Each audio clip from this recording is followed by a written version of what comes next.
It'll be up there. Yep, it'll be posted everywhere. A link will be sent out. All right, So you can go back everyone, and we'll get watch. started in just a moment. If you could Yep, take probably your got seats. we'll probably send something out.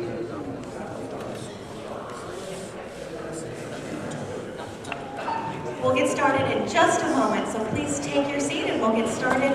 I also got feedback it was hard to hear me before, so I'm switching to this microphone, and I'm a shorty, so. But if you can't hear me, interrupt me and tell me that I need to speak louder, because I want to make sure you have the information, okay?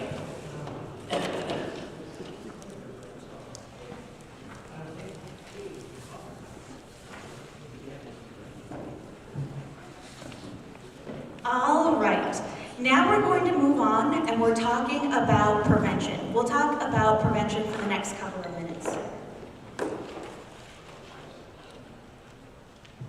Just like there are risk factors that increase a person's risk for suicide, there's also protective factors that lower a person's risk. There we go. Is that better? Can you hear me? Okay, thank you. I'll say that again. Just like there are risk factors that increase a person's risk for suicide, there's also protective factors that lower a person's risk of suicide.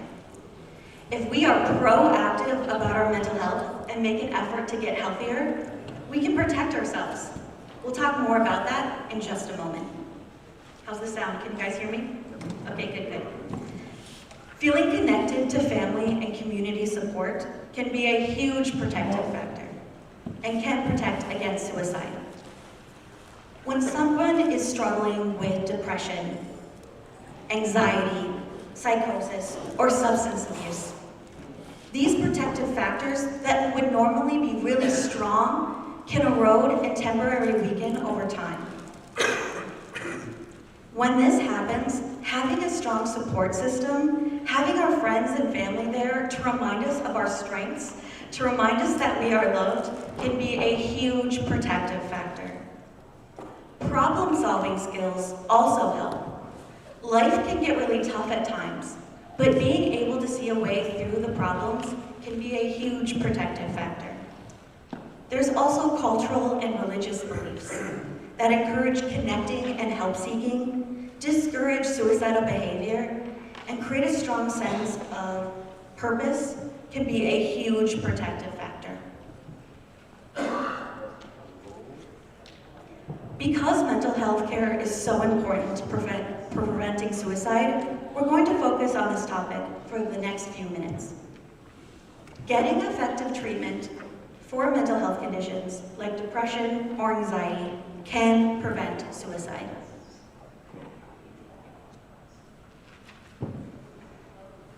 Critical to suicide prevention is getting people connected with mental health treatment. One of the biggest challenges in preventing suicide is getting people to address their mental health in the same way they would address their physical health. In fact, of those suffering with a mental health condition, less than half seek treatment. One way to encourage individuals to seek help for their mental health is to treat mental health like any other aspect of our health. There's some times where we're not feeling well, or something bad has happened, or we have a chronic illness to take care of. There's some times where we know that we need to go in to see a doctor, we need to see a trained professional to get our health back on track faster. It's not different when we're talking about our mental health. I'll say this multiple times today. We need to create a culture where everyone knows it's smart to take care of our mental health. I'll say it again. Taking care of our mental health is just as important as taking care of our physical health. Seeing a mental health professional is a sign of strength, and many people are taking that step. The person seeking help should request a thorough evaluation to figure out if there is a mental health condition affecting their life. There are many types of treatments available, like various kinds of psychotherapy and medications. Research has shown that for many people, the combination of therapy or medications tend to be the most helpful. But we know that this is very complex. The brain is a very complicated and complex organ. We need to find the treatment that works best for that individual. and what works for one might not work for the other.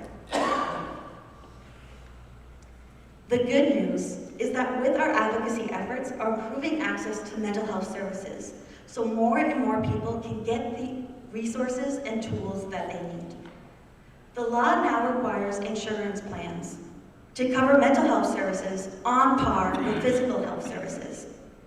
If we need mental health services, and we know 1 out of 4 of us will at some point in our life, it's important to get our health back on track faster so that we can continue to live healthy and get our health back on track. Just like people can find strategies that optimize their physical health, people can find strategies that optimize their mental health.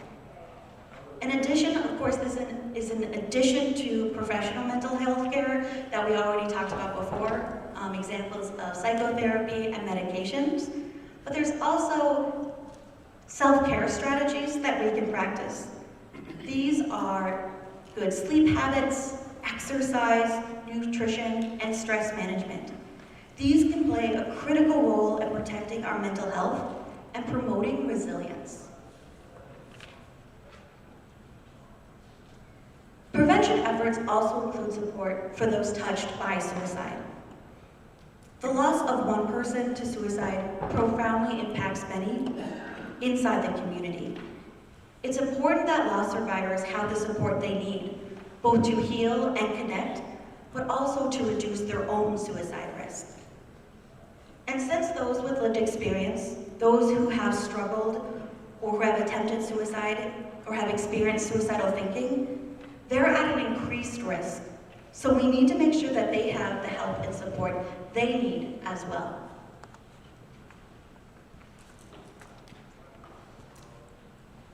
For people who are at a crisis point, the most important thing you can put between a suicidal person and their way of ending their life is time. Time is very important here. We know through research that by temporarily reducing a suicidal person's access to lethal means, we give that suicidal person time. Time for that intense suicide risk to diminish, and time for someone to intervene and get them to resources and mental health support. For the majority of people who experience suicidal thinking, if unable to choose in their chosen method, even temporarily, they're unlikely to engage in another action to end their life. I get a lot of questions on that, so I'll say it again. In most cases, when a suicidal person doesn't have the access of means that's been on their mind, they don't substitute with another method. Therefore, a clear way to prevent suicide is limit access to lethal means. During a period of high risk, the safer the environment is, the better chance a person has of living through that crisis period. Suicide prevention research has looked at a number of ways to keep our environment safer. Installing an inexpensive carbon monoxide sensor that would automatically shut cars off if levels reached unsafe levels, we know that this would save lives. We've also learned through research that installing barriers on bridges deters suicide, and in many cases, regions that have these barriers, actually the suicide rates are lower in those regions. There's also restricting access to potentially lethal medications reduces suicides. And this could be as simple as require lethal drugs to be sold in blister packaging. I usually get a lot of questions on this, but that means you would have to poke out each individual pill rather than open the box and then take all the pills, right? So this slows down the process. The suicide intense risk could diminish, that tunnel vision could be different, or someone could intervene and get them to resources. So again, it slows down the process. There's also firearm safety education. Firearm safety is critical to suicide prevention. In the United States, firearms are used in half of all suicides. In North Dakota, we know from our statistics that firearms are used in more than 50% of suicides in our state. Making suicide prevention an important part of firearm safety education will save lives. And again, I've already said it, but I'll say it again. What we've already said, and contrary to what most people think, when access to lethal means are limited, most people who are suicidal do not find other means.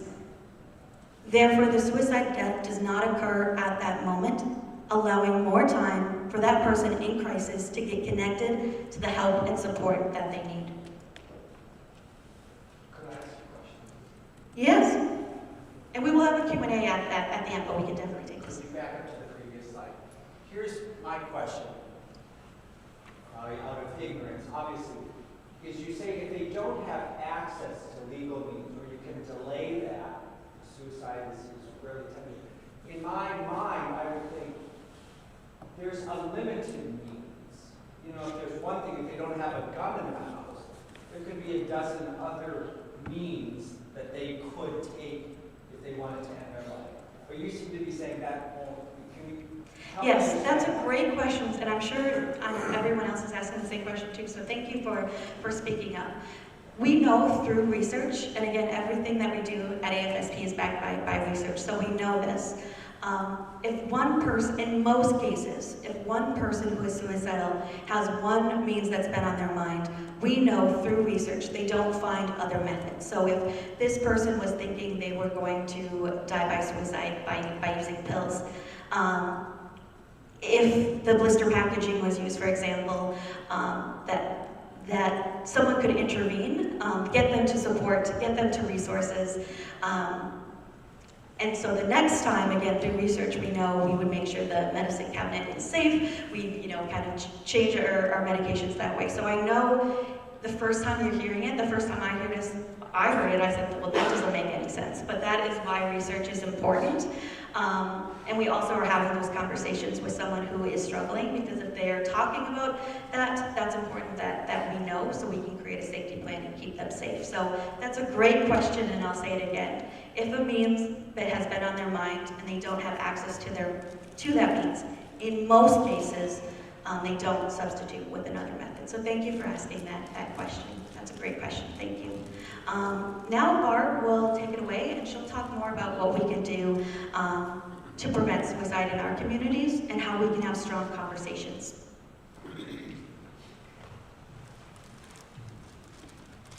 Okay, can everybody hear me okay?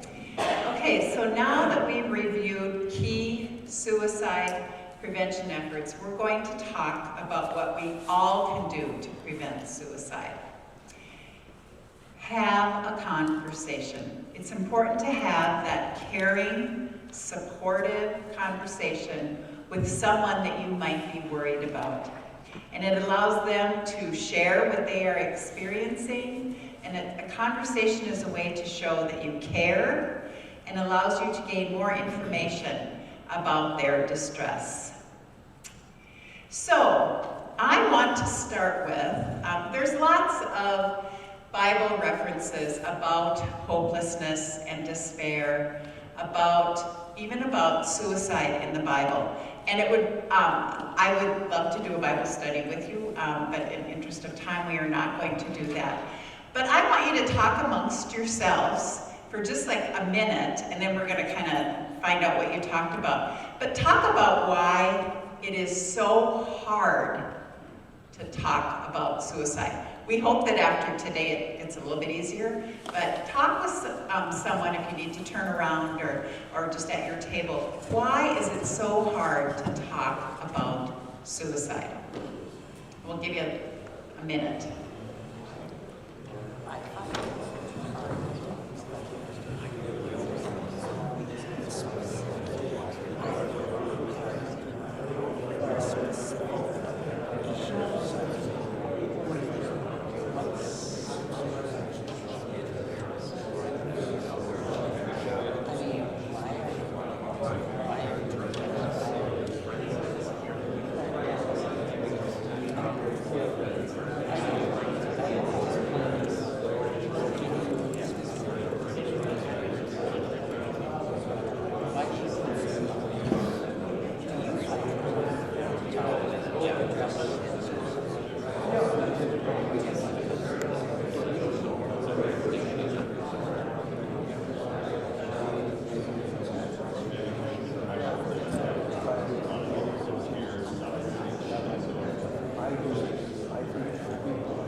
Okay, I hear some great conversations going on, and I hate to make you stop talking, because I'm sure you are learning from each other. Actually, you talk a lot better than a lot of Lutheran pastors, so you're following directions really well. If you are willing, would you be willing to share a little bit about what you talked about so that we can all learn from each other? And we want the whole room to be able to hear. So Samantha has the microphone and she's going to run to you. I'm giving her all the tough jobs today. So if you're willing to share. I think that there's a lot of guilt involved for the people that are left behind, and then there's a lot of shame. And so, anyhow, I was just meeting with some priests last week, and I had a suicide funeral 3 weeks ago. And one of the priests asked me, "Did you use the word suicide in your homily?" And I said, "I did not." He said, "You should have." Don't beat yourself up. But guilt and shame, that's right. I think I can run over there now. And just a plug for social, they talk about that at social as well. Just to respond to your comment, Father Michael, I was asked to give a homily of a person who committed suicide funerals here at St. Angelo. What I did first of all was to ask, when I met with the family, I asked the wife, "Do you want me to address suicide?" And she said yes. So I've had that in the past where they said no. So what I did for my homily is I wanted to structure it so people would feel comfortable. I started out by saying, I'm going to address the topic of suicide. Right now, I have Betsy's permission to do that. And then after that, we're going to talk about other things, about the hope of new life and so on and so forth in our faith. But I'm going to start there. So everybody had, if I just started out to start talking about that without any type of a structure or an outline, it would make people feel very uncomfortable. But I think would make people feel comfortable that it's being addressed, it's being talked about openly. Thank you for sharing that. And I think I've heard about your homily. And you brought many people. Phil, what would you do if they had said no? Yeah, and I thank you for pointing that out, because you do need to ask the family. I would not address those. I've had that situation. I just talked about hope and new life and that sort of thing. I did not address suicide, but I talked about illnesses, and we all have struggles and so on and so forth. But I seek the person's permission first. I'm not going to go against that. Thank you for sharing that. Also to let you know, we have had funerals where we have been requested to have our resources there. And so please know, I mean, we didn't talk at the funeral or anything like that, but we had resources available. So please call on us. Does anybody else want to share? I also got to be conscious of the time, so I hate to cut people off. Just from the point of view of when it's a family member, it's difficult to talk about it because, you know, you're having thoughts yourself, but when you're trying to console the mother of the suicide victim, you just feel that why couldn't anybody have seen and prevented it? I'm going to address that because so many, we give you these tools and we talk about how it can be prevented. And that maybe doesn't bring us comfort if we've lost somebody very close to us. Please know that sometimes there is nothing that you could have done to prevent that. That person was experiencing extreme hopelessness and despair. And maybe you did meet with that person and you tried to walk alongside that person. Please know you did everything you can. And I don't know if Sam wants to add anything to that, but you are doing phenomenal work. And I just want to again put a plug for AFSP resources. When someone loses a loved one to suicide, it's a very unique loss. There's guilt involved. There's sometimes you're relieved. There's other things happening, and it's just really important to know that there are resources. These people are grieving and feeling different ways, and it's okay to feel that way. So again, check those cheat sheets in your blue bags. There's support groups across the state of North Dakota where people talk about, I feel guilty for feeling this way, or other things there. And that's really, really important to know, to get connected. As well as, we've had a lot of conversations about suicides in schools and how do we help our children, how do we help our students. There are some great resources back here in the back. One is After Suicide, a Toolkit for Schools. It is a booklet that a district could use. There's sample email templates, there's sample information. It was created by AFSP and other mental health experts nationally. So please, we hope schools can use that, use the resources. And really, we want to focus on postvention first. Like, our students need to heal, and they need to connect. We need to make sure that they're safe. And it's odd that I'm saying this, but we need to wait on prevention. We can't move in too fast because we need to make sure that they're getting connected and they know it's not their fault. Or I got off on a tangent. Is there anything else? I'm going to continue on. We're going to have more time for question and answers. I'm sorry we couldn't hear from everybody, but I want to be conscious of time also. There is a resource over at the blue tables. It's called, and it's the same title as our presentation, Ministering to Those Impacted by Suicidal Desperation. And it has specific resources for faith communities in it. So pick one of those up. I don't know that we have one for everybody, but we can email it out to you electronically too. So please let us know if you would like that.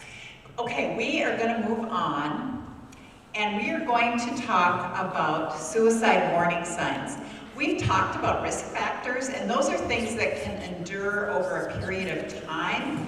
But now we're going to talk about warning signs, and those things, those are signs that might mean that a suicide might be more imminent, okay? And it's important to pay attention to those risk factors that we talked about earlier, but also these warning signs that we are going to be talking about now.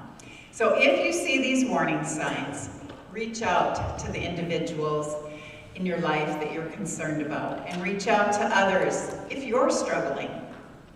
Seek mental health services if you are experiencing depression, if your anxiety regularly interferes with your daily life, and encourage others to do the same. So suicide warning signs are typically displayed in three main ways: talk, behavior, and mood. And we're going to dive into those a little bit deeper. We'll start with talk. Many people who are suicidal talk about ending their lives.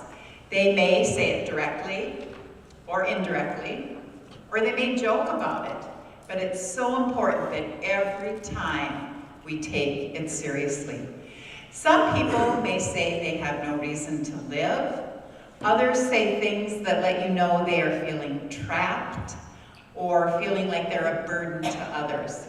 They may talk about feeling overwhelmed or being in unbearable pain. Remember, we talked about that physical, emotional, spiritual pain that many times can be unbearable. They may also talk about feeling that they are unforgiven, that they are unforgivable, that they do not feel that God could forgive them for something. They will talk about that hopelessness and that despair. Maybe they will talk about feeling abandoned by God. We'll move on to behavior. Behaviors that are atypical for an individual should also encourage us to speak to that person about what we are noticing. People thinking about suicide can display certain behaviors. You might see an increased use in alcohol or drugs. They may have trouble sleeping, maybe insomnia, or maybe they're sleeping way too much. They may start acting more recklessly, and that could be reckless behavior of any kind, whether it's reckless driving, like reckless recreational activities, reckless spending, reckless in sexual behaviors, really any type of reckless behavior. They may withdraw from activities, especially from activities they normally enjoy. They might isolate themselves from family and friends. They might look for ways to kill themselves on the internet. So the importance of, if a family member has access to that, to do that. Maybe like for our youth, and it doesn't really even have to be youth, but social media. It's important to, if you see somebody talking like that on social media, to reach out to that person, reach out to that family member. I mean, you may hear about it too as the pastor or the priest of that congregation, that they, maybe a youth will say they posted something that, you know, that they were concerned about. They may also, you may see like them shopping for a firearm. Also, they may like want to take care of things, like either give away their prized possessions, rehoming the family pet, or our lives are so governed by passwords that they might make sure that their loved ones know passwords, like the bank account, the life insurance policies. So then we will move on to mood. People at risk for suicide can display, often quite subtly, any of the moods that are listed there. Depression, apathy, rage, irritability, impulsivity, humiliation, anxiety. It's important to know we all have ups and downs, but when you see these uncharacteristic mood changes for that person, it's important to reach out. And it's okay to reach out if you are noticing something in somebody and then they say, oh no, it's, you know, something else. But you're showing that you care about that person. Also, sudden unexplained happiness can indicate that the individual has decided on a plan and is relieved that they will no longer be in pain. The important thing is to trust your gut, and I'll probably say that I'd like to say it about 10 times. Trust your gut, trust your gut, trust your gut. Assume you're the only one that they are reaching out to. So many times we think, well, they'll probably reach out to somebody else. Hopefully they'll reach out to somebody else. Certainly they weren't reaching out to me, but trust your gut. And the same goes for you. If you are having suicidal thoughts, that's a sure sign that you need to seek help also. And reach out to somebody that you trust. If you've reached out before, reach out again and again and again. The first time the person may not be receptive, but keep trying. Try talking to someone else or with a professional. And even if a suicide turns out not to be a concern, they may still be in distress and they may feel comforted and supported that you've reached out and that you're showing that you have that time to listen to what they are experiencing. And I don't know if we've said this before, but by you asking if they are considering suicide, you will not be encouraging them to do that. You won't be putting that thought in their head. It will just really show that the level of distress that they are showing. You will, for a person who is considering suicide, you asking about it does not encourage it or precipitate it. And if you go the next step and ask if you thought of a means. That's exactly right. It was going to be the next thing I was going to say. So thank you for asking it, because that's so important. We may ask, like, am I qualified? You know, I'm not a mental health professional. I'm not a counselor, but you are, because you can reach out with hope and compassion. If we think about CPR, you know, it's not we don't encourage just the EMTs, the nurses, and the doctors to be trained in it. We do community education on that. That's the same thing with how to care for somebody who's in a mental health crisis. We all need to be able to reach out with compassion, with kindness, humility, gentleness, and patience. So how do we reach out? So I think it's important that you talk to them in private, you listen to their story, you express that concern and caring, and then you ask directly about suicidal thoughts. Don't be afraid to ask the question, are you thinking of ending your life? And then take it that next step. Do you have a plan? That will help you gauge the immediacy and maybe what you need to do is the next step. Encourage them to seek that mental health services. And if they are in crisis, take them to get that help. We've got lots of resources there, as I said. We've got this resource, and there's things in there that talk about like what to say, what not to say. Many times you can start out the conversation too by saying, you know, many times when people are experiencing what you are experiencing, whether it's that breakup, that job loss, whatever they are conveying to you, many times people in your circumstance consider ending their life. Are you considering suicide? Do you have a plan?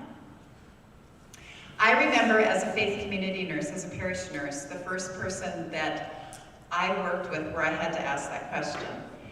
And it's been lots of years ago. And all these things were going through my head. It went through my head. If I say the word suicide, will I encourage that person?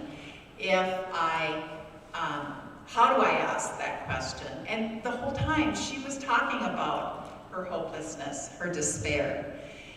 And I thought, if I do ask, I'm going to have to I'm going to have to respond then, and then it's probably going to change what I'm doing today. It did. It did change what I was doing because I did have to help that person get the help they needed. But that person is still living today. Has she had ups and downs with her mental health? Yes. Has she still suffered with some hopelessness and despair? Yes. She joked, and she actually tells me that I can share this, but I mean, she threw a pop can at me when, because she was so mad. But I asked that question. But she got the help that she needed. And she did have a plan. She said, I'm going to leave here and go home and carry out her plan. But she didn't. So it's really hard to, the reason I'm sharing that, it's really hard to ask that question. So there are some things to avoid, and I won't belabor these, but avoid minimizing their feelings. Those of us who have never experienced major depression literally cannot imagine what it feels like. Try to avoid,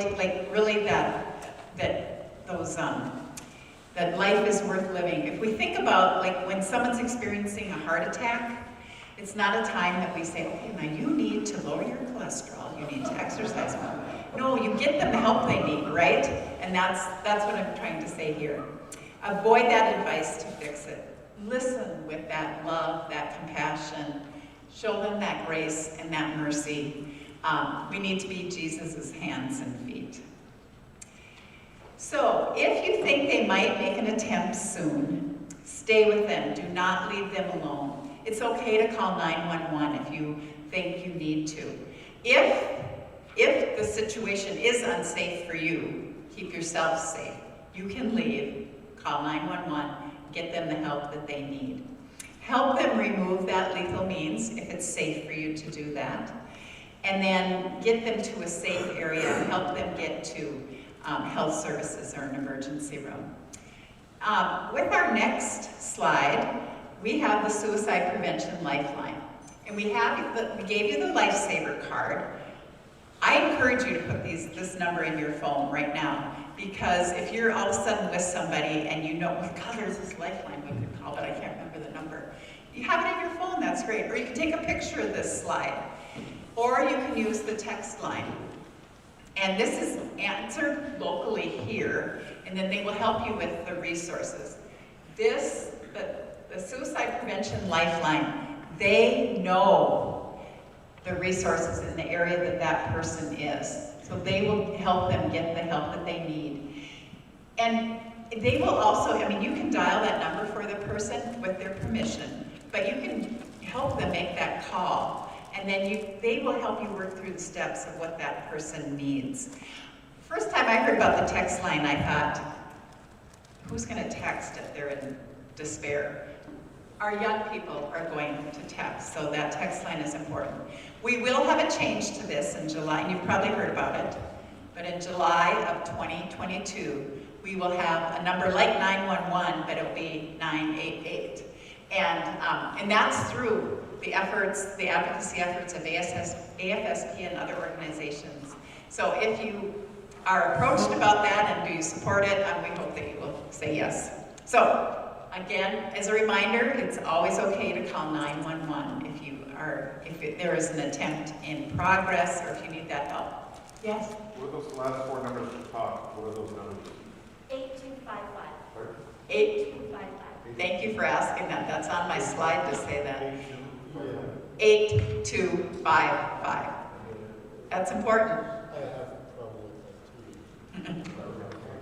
So, we can create a culture that's important, that's smart about mental health and suicide prevention. A lot of this is about changing the culture. So then, and this is probably very hard to see, I'm noticing from where you're sitting, but the key steps to reduce suicide amongst your members, and you've taken the first step today, your understanding, and then identifying and responding and being, and then consider. We hope that you will want to learn more about this and work more on these steps. We do have Soul Shop coming up, and we keep talking about that. We had this 2 years ago in the FM community, but we will be bringing it back to North Dakota in Fargo and Bismarck. And we hope that you will help us get that word out. Many people said that when we had people from all denominations attend this, and many of them said, I've never been at something where all the denominations come together to address something. So, and then all of our healthcare systems were present too. And to bring the healthcare systems together is probably even harder.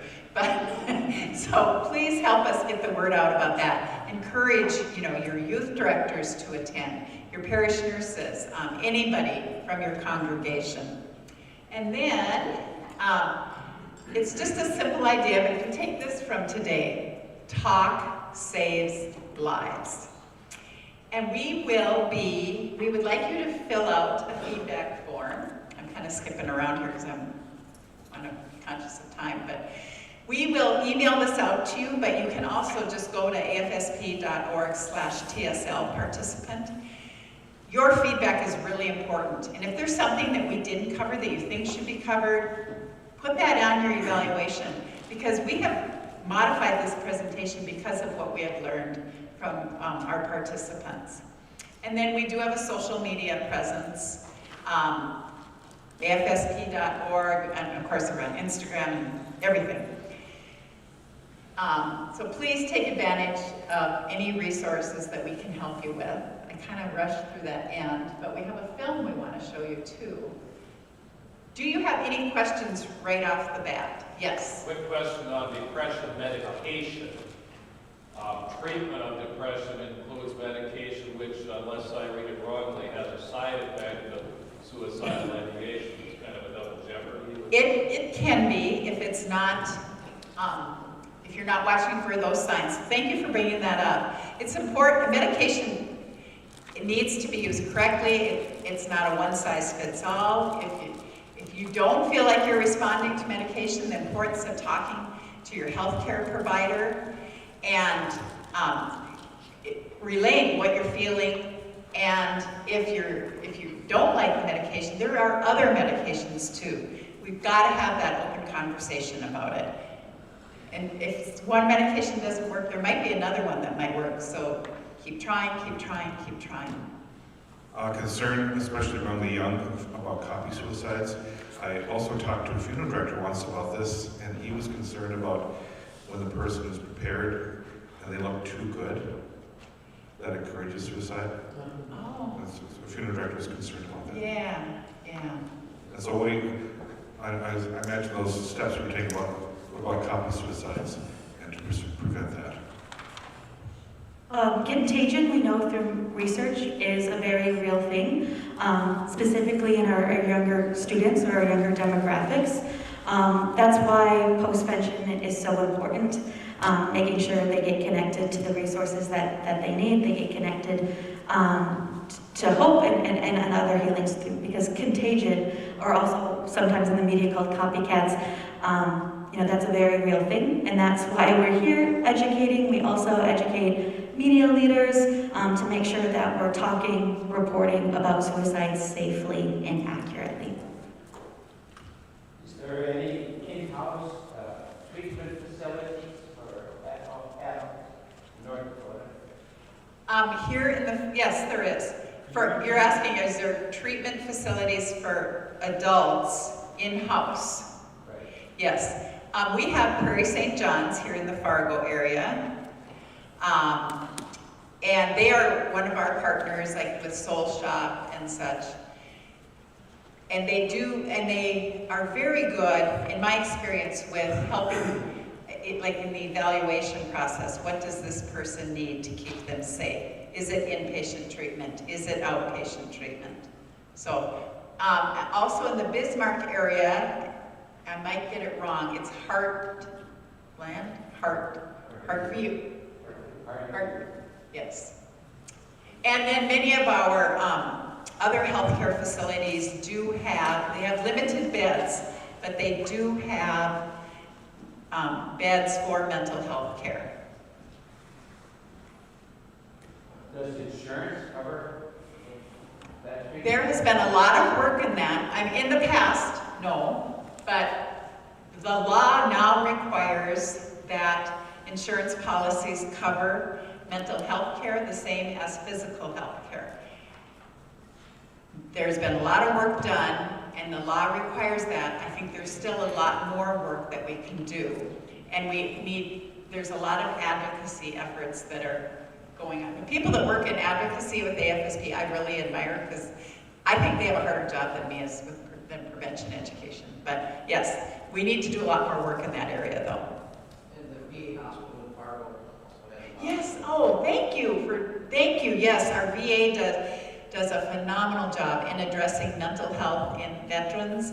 And we have information about suicide with our veteran population too. But they do a phenomenal job in suicide prevention also. So thank you I should have said that. I was in a discussion group once that said that one of our common practices of having wake services when young people die, and kids get up and talk about what a great kid he was, and it kind of makes them a hero, and that has a tendency, they worry to spawn other suicides. Have you heard that? There is on this table back here, and if I didn't put it out, I'll dig it out. There is a one-sheeter that says talking about suicide safely, how to share your story, because there is power in telling your story about a lost loved one, or if you've personally struggled. There's a lot of good in that, and it's very hopeful. But at AFSP, we stress if we're going to talk about it, we need to talk about it accurately, we need to talk about it respectfully and safely, and the message always needs to be hopeful. So there's one sheeter over here about how to talk about suicide safely, and one of the points on there is we do not want to glorify suicide, and we don't want to portray it as an option for if we have a problem. So definitely, it's very important how we talk about suicide and mental health. So I encourage you to check that out. Do we have time for one more? One more question, and then I think we should start our film. There's a large movement across the country, and even in our state, to legalize assisted suicide. And fortunately, the bill that was in our legislature failed pretty convincingly this session, but it'll come back. And I guess I'm wondering how you as an organization address those kinds of efforts, because on the one hand, I think there's a universal agreement that suicide is bad.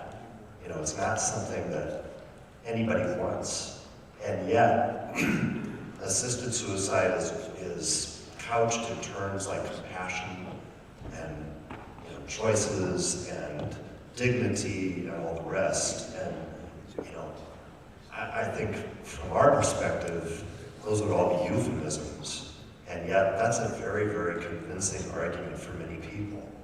And how do you reconcile that?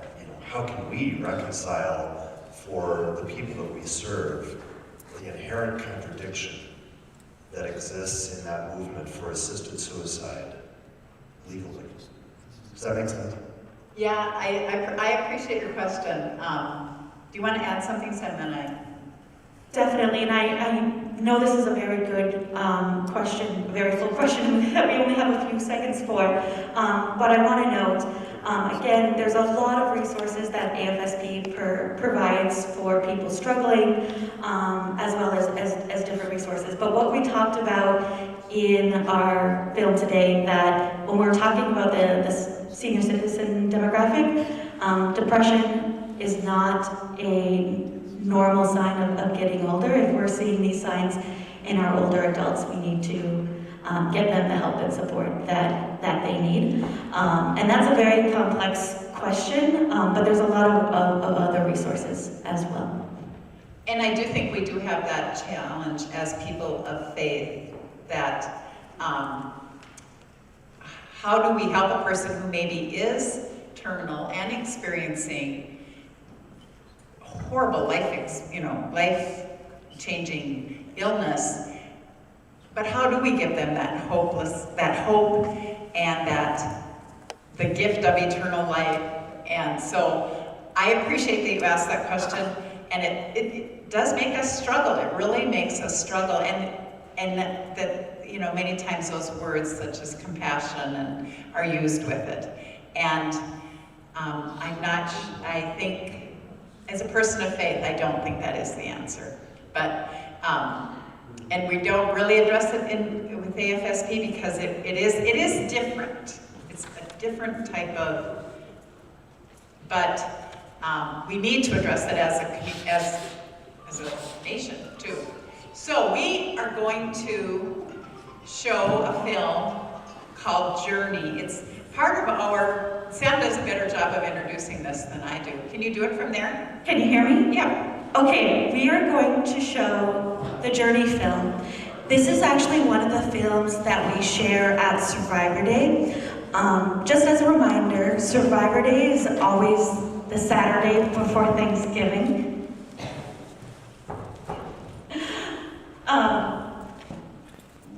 This is a documentary, lost survivors talking to other lost survivors. There's always a new documentary each year. I encourage you can go to afsp.org/Survivor Day and watch all of these films. You can download them. So what we're going to do is we're going to watch this film, and there's time we'll have a quick discussion.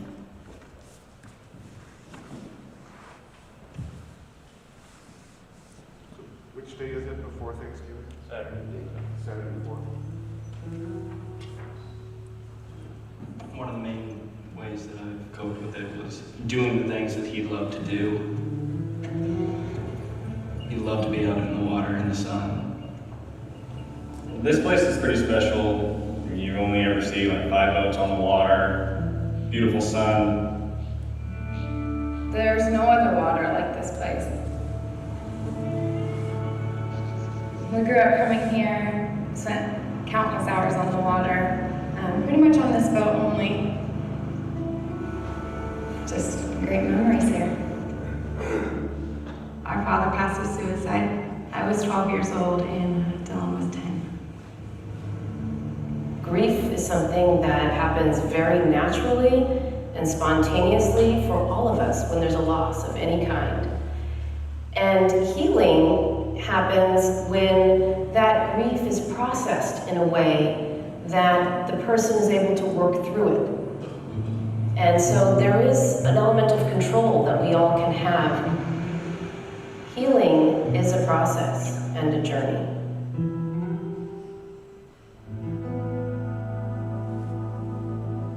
Grieving and healing after a suicide death is different from other types of death, in part because of the cultural stigmas that surround suicide.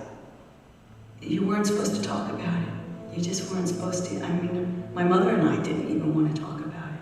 So somewhere along the line, I got to the point where I had to tell people because it defined me. I just needed to not have this terrible big secret. In the Asian American community, suicide is viewed as something that is taboo. It's dishonorable. It's about the whole family, not just the person who died. The day that my brother passed away, my dad he didn't talk about my brother, he just talked about work. For a whole month, we did everything normal. We went to work, we came home, went to work, and we didn't say anything. That month seemed like it was a year. I think the stigma has to be, hands down, the most frustrating thing about this entire process. Everyone doesn't want to talk about it, and especially in a community where in high school we lost 2 other classmates in addition to my boyfriend, and then I graduate and like 6 months later one of my classmates from high school passes away from suicide again. It's a community that's really seen it and knows it in every way possible, and they still can't talk about it. Ricky was a Marine. He loved being a Marine. He had just returned from Afghanistan. In the military culture, the stigma is multiplied by 100. You show no sign of weakness. The suicide stigma is implying that that person is weak. I'll tell anybody, anywhere, any place, any time, how my son died. People will often avoid families and individuals who've lost a loved one to suicide. They may be fearful, they may not understand what has just happened, and they may not know what to say. The close friends that I used to have, they kind of avoided me, and I didn't know why. And a lot of people just kind of saw me as the girl who lost her best friend to suicide, and that was the only thing they knew about me. I could walk down the grocery store and see people physically avoid me. And it was really hard. I keep trying to figure out why you did it. Why we didn't see anything, why we didn't know anything. We try to make sense of the world around us in every instance, let alone with a situation that is so dire and has caused such a gaping hole of tragedy and loss in one's life. The natural question of why is obviously at the forefront of trying to figure out what led to that person's death. This was his first black belt. He had just gotten his second degree black belt. He had a girlfriend that he was just head over heels in love with. The morning that he died, he logged on, downloaded his grades, and found out that he made the dean's list. He knew how to put a smile on everyone's face and could make anyone laugh when they were about to cry. May you always rest in paradise, Dave. That was him. Some people have this incredible ability to cloak what's happening on the inside. The assumption may be that they're in their right mind, they're in a rational state of mind. The reality for people who are suicidal is that they're in such a desperate place of hopelessness, they also feel that they're a burden to others. So it's not intuitive to be able to understand that mental state. I don't know that I will ever know why, but I feel like I did get some answers when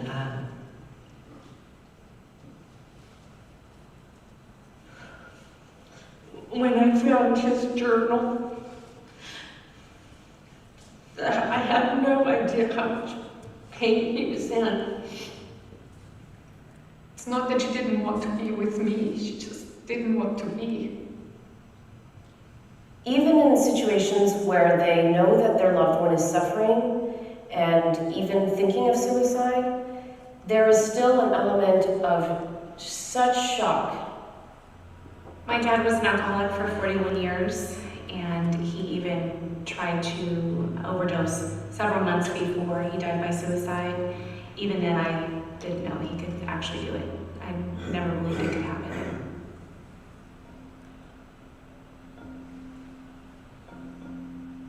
I was 27 when we got married. Nancy was diagnosed with severe depression approximately 2 years before her death. But we got her treatment, got her hospitalized, seeing a psychiatrist on medication. And she seemed to be doing well for most of the time, but a few months before her death, she just started feeling not normal. But I had no clue she would take her life. If I didn't find her body, I wouldn't believe that she did it, but she did. Research shows quite clearly that in 90% of the cases of suicide that have been studied, a mental illness was at play and playing a key role. My mom suffered from depression for a long time. She didn't really talk too much about it to most people. A lot of people came up to me at her funeral saying that they had no idea, but I knew.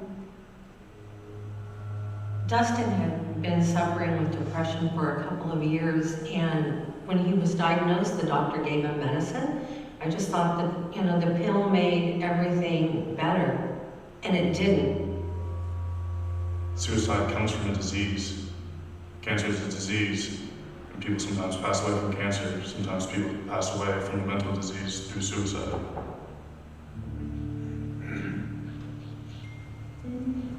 We did know something was amiss. My father attempted suicide once before. In probably the last 2 years of his life, he was battling such severe depression that he almost doesn't seem like he was the same person. It wasn't him at the end. He even carried himself smaller. And so for me, that's not my dad. My dad's the loving, caring, smiling, laughing, joking person that I had my whole childhood until he became sick. Every person grieves in their own way, so that can create a lot of tension within one family or within a married couple. I think it's something to be aware of, to have great compassion and acknowledgement and appreciation for the way the other person is different. That's okay, it's not bad, it's just different. My wife and I grieve differently. I go to the gym, I sweat, I work in the house, I do stuff like that, and that helped me process my grief. She journals. I can't do it. I can tear stuff up, beat it up. I can't journal. The emotions that come with grieving a suicide loss can be extremely intense, and some of them rather surprising. Anger can be there, guilt, shame, or even a sense of relief. I did feel guilty, but on the other hand, I also felt a sense of relief. And I think some people struggle with that feeling. I no longer had to worry where he was going to live, how he was going to pay his bills. No longer had to worry that he was lonely, if he was passed out, if he was struggling. I no longer had to worry. I had a profound sense of relief when my brother died. I thought for sure he was going to kill my mother at some point. So I was very relieved. But I wasn't supposed to tell anybody that. I felt like I was abandoned, that maybe it was because I wasn't good enough. I have a lot of guilt. I was very close to my mom. I know that it's not my fault, but it's just very hard to shake that feeling. And there was always like a voice in the back of my head, like, You know, maybe if I just gave him a hug, like, told him I loved him. But over time, I've come to realize that it's a natural instinct to try and blame something, to look for fault, to point the finger. My dad would call me every day, say, it's your fault, you did it. And I would just hang up on him. And I have 2 other siblings, and I realized that he called everyone every day and said, you guys, it's your fault, you guys did it. The day of the wake, my aunt asked me if there's anything she can do. I said, well, you can tell my dad to stop blaming me. After that day, he stopped blaming me. Well, once in a while he does. I'd rather have that than every day. I had so many emotions, I didn't know how to deal with it. So one way it came out was anger. I was actually a textbook bully. I was kind of the complete opposite when we were young. I don't think I've ever felt an ounce of anger in my heart towards him. I understand that he hurt so bad, and I could never be mad at someone for being in pain. I was never angry with the military. I was never angry with my son. I was angry with people that had grandkids. I was angry with people that had kids. And so eventually I had to come to grips with my anger. The aha moment was I was heading to work. One of his favorite songs came on the radio. And when I realized I was sitting on the side of the road in a ditch in my truck, crying like a baby. So the man car was torn up, thrown out the window, and I had to deal with my grief. So when I allowed myself to grieve, I was allowed to give up the anger so I could get better. The process of grief is just so variable for different people. And so, you know, there are formal theories of the steps that one would go through, from denial and shock to anger to sadness to acceptance. But I think the reality for anyone going through that and walking that path is that it is not linear. It's anything but that. And so just having compassion for oneself is a great thing to try to give oneself in the process of grief. In the very beginning, I think what helped me was someone told me to just focus on the basics. Just breathe in, breathe out, drink water, eat some food, make sure that there are people who take care of you. At the beginning, my feelings mainly were just denial and disbelief. I remember for the first few months, when I would go to sleep, one of the things I would think is I don't even care if I wake up, first of all. And another thing was that when I wake up, it's just a bad nightmare. Nancy's gonna be right here with me. I just felt so alone without her. I just didn't know what to do. For the first 6 months, I was just in a very black place, very dark place. I did find a support group that helped a lot. All the participants were like myself, who lost somebody to suicide. We would meet once a week and talk about things, and that was probably the biggest thing that helped. People will talk about being caught by surprise that one day, suddenly there's just a different feeling about them. They may notice it because they laugh for the first time since their loved one passed. It may be just a feeling they have of connection to life and to others that feels new. And those are really excellent signs that healing is occurring.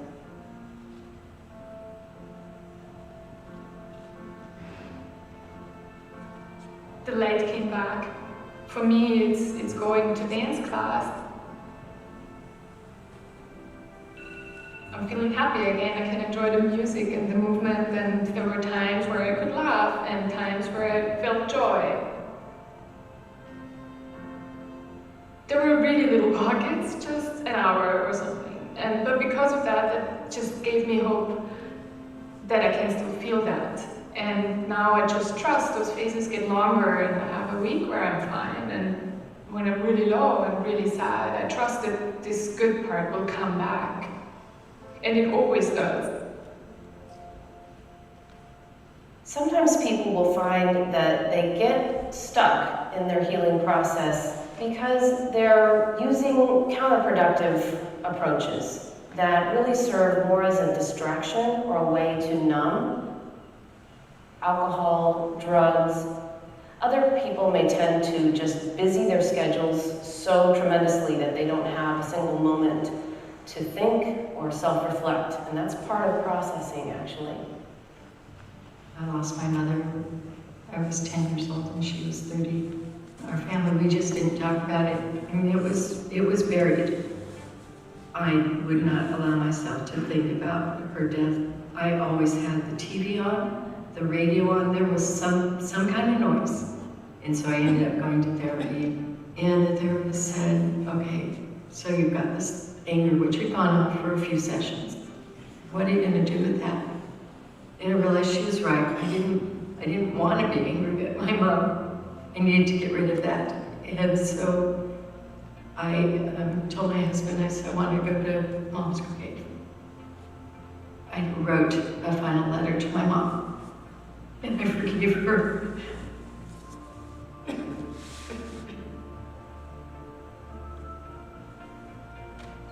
I wet up the paper, put it in the bottom of the vase, and I was able to let go of that anger. That letter that I wrote to my mom came 44 years after her death. It's never too late for healing or forgiveness. There are forms of getting stuck that can be more serious. Clinical depression, for example. This is a setup of a time of great loss and stress and change that can actually bring on an episode of depression as a layer on top of grief. I was abused as a child. I remember being, in 7th grade, looking on my laptop on how to kill myself. So when Tyler passed away from suicide, it really brought up a lot of my own emotional pain. As a man, you were always taught, be a man, suck it up. And you're always supposed to be tough. And for me, I was hurting a lot on the inside, and I didn't know how to express it. And I know when I admitted I needed help is when I started to get better. As you grieve, you may get to a point where you realize that certain behaviors aren't serving you well anymore. And then it's time to really do some hard thinking and maybe make some changes in the way that you're approaching your grief. When I was cleaning out my son's house, I found his journal. I don't know why, but I just kept going back and reading it, and every time I would cry and cry. And I finally said, this is not good for me. The only way I'm going to heal is to quit reading this. So I finally shredded his journal, and no one ever read it, except for me. One of the things that's helped me probably most since David died was I've been able to connect with a group of mothers who have lost their children to suicide. I would go to the meetings and just listen and talk and ask. Now I'm hosting some of the meetings, and I'm working with mothers who have just recently lost their children to suicide. And I never thought that I would be able to help others. And it feels good. For some, religion and spirituality provide a great source of comfort and a way to find meaning and purpose in the experience of loss. One day I was out in my backyard and I noticed this great big copper dragonfly flying around. And I noticed that it was landing on pointy things. So I walked out into the middle of the yard and I put my finger out, and it landed on my finger. And I'm part North American Indian, and in the North American Indian culture, dragonflies are a symbol of healing from traumatic grief or loss. They live most of their life as nymphs, and when they mature into these beautiful dragonflies, they live a life of grand adventure. And they say they have these great big eyes that allow them to see into the next world. David became my dragonfly. I had a dragonfly tattooed on my back. He just sits on my shoulder and goes with me wherever I go.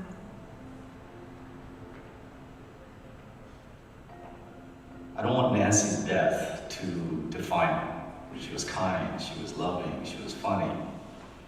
Her illness caused her mind to think that her only way out was to kill herself, but that was such a small part of her life. Even though it's been almost 8 years, I think of her all the time still. My years with her have made me who I am today, and until I die, she'll be part of me.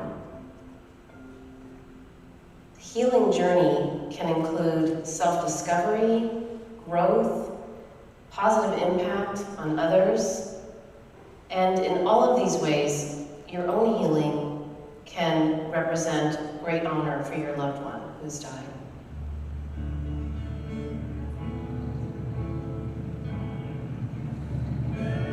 He always had a cover in. Always. Didn't matter whether it was in shorts, sandals, boots. I mean, he always had his hat on. This hat we have is actually the hat he wore when he married his mom. My mom brought it along to my graduation, still on high school graduation as well, to kind of include him in the day, even though he can't be physically there.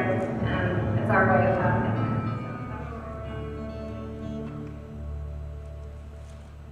David took piano lessons for years.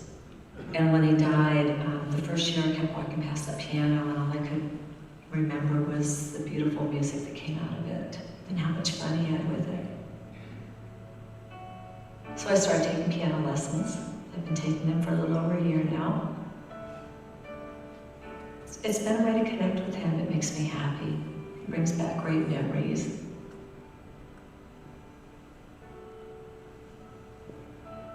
It doesn't define your life, it just becomes part of the life story. And it's nice to be able to share that story and grow with your story and become stronger because of it. I was only 12 years old when he passed, and it amazes me every day how much he was able to teach me in just those 12 years. He taught me how to be strong and independent. He taught me that when life gets tough, you cowgirl up and get right back on. So I'm thankful. I'm thankful he was able to teach me so much in such a short amount of time.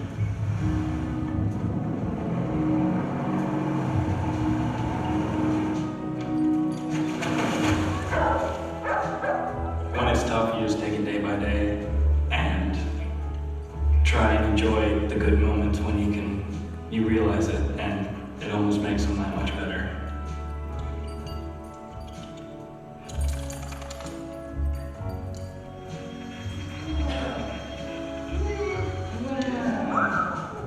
For me, I feel very blessed. My life is going amazingly well. Just looking back on Nancy's death, it seems like it's another life. I fell in love again, which was a miracle in itself. And I got married, and I have a little 17-month-old baby at home. Can you believe that? I'm 53, and I have been changing diapers.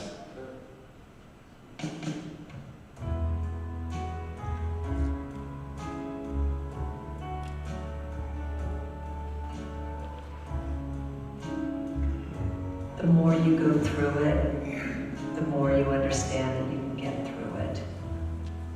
I used to think of David all the time and just be sad. And as time's gone by, now I think about him and I have happier thoughts, I have good memories.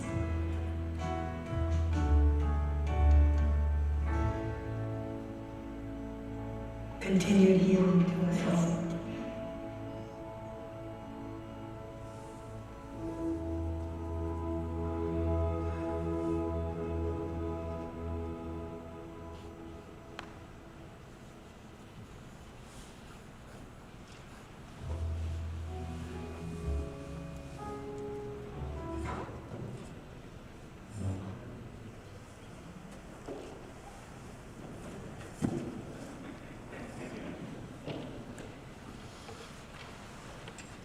All right, so Just a few closing remarks. Again, this is a film that we show during Survivor Day. Survivor Day is always the Saturday before Thanksgiving. It's a healing conference where lost survivors can heal, connect, talk in a way with other lost survivors in a way that maybe they don't feel supported in other ways. So they can talk about their grief. They can talk about how they felt guilt or relief. And they can talk with other lost survivors and be connected. Usually, we watch the film at Survivor Day. There's always a new film each year. These are free. You can download them off our website, afsp.org/Survivor Day. Usually we have a discussion afterwards, and the discussion after watching the film is really what makes Survivor Day so beneficial, that healing, that connection, that speaking about their loved one with other people who know and understand. That's so huge in their healing journey. So usually we have a discussion, we break up into groups, and people talk about what really resonated with them after their loss. In the film, we talked about the note to her mother, and she put it in the flowers at her grave. You know, this kind of pokes conversation about other things, or what other things did you do to heal and move on from that grief. We wanted to show you this film today. It was a little bit different than talking about prevention, which we started about. But we wanted to show the other side of it. So we know that a lot of people come to you after losing a loved one. You do the funerals, you connect with the family. So we're hoping that this gives you more insight on the thought process, what they're feeling, their different types of grief. As well as, again, we have Survivor Day events across the state of North Dakota, as well as this year, we know that virtual isn't going away, right? So no matter where you live in North Dakota, virtually you can get connected to us. And then on a completely different note, I do want to just mention this year has been a very different year with COVID and different, this pandemic has been very difficult when it comes to mental health. I encourage you, there is more resources at afsp.org/COVID-19. Tons of information on how to make sure that we're continuing the conversation when we're talking about COVID-19, this pandemic, but we're continuing the conversation around mental health and taking care of ourselves. So that's just some background there. I could continue talking for a very long time, but I know that we only have a minute or two, so I'll pass it on to Barb. Did you have any closing remarks you wanted to share? I don't have anything. Please, we'll be at the table for a little bit if you've got questions. I know that maybe you do, and we would love to answer those for you. Please reach out to us, and please, invite us back to your congregation, to your schools, to your communities. We want to be there to help you. As well as just to add, all of our programs, thanks to the Out of the Darkness Walks across the state of North Dakota, they're completely free. So if you want to bring a program to a school or to your faith community, there is no cost. We can provide this no matter where you are in North Dakota. And again, that's because of the Out of the Darkness Walks. We would love to have you walk with us, get your community involved. You can learn more about our walks at afsp.org/North Dakota. And truly, we are just so thankful that you invited us here today and that you gave your time to learn about this very important issue. So just really thank you so much for having us.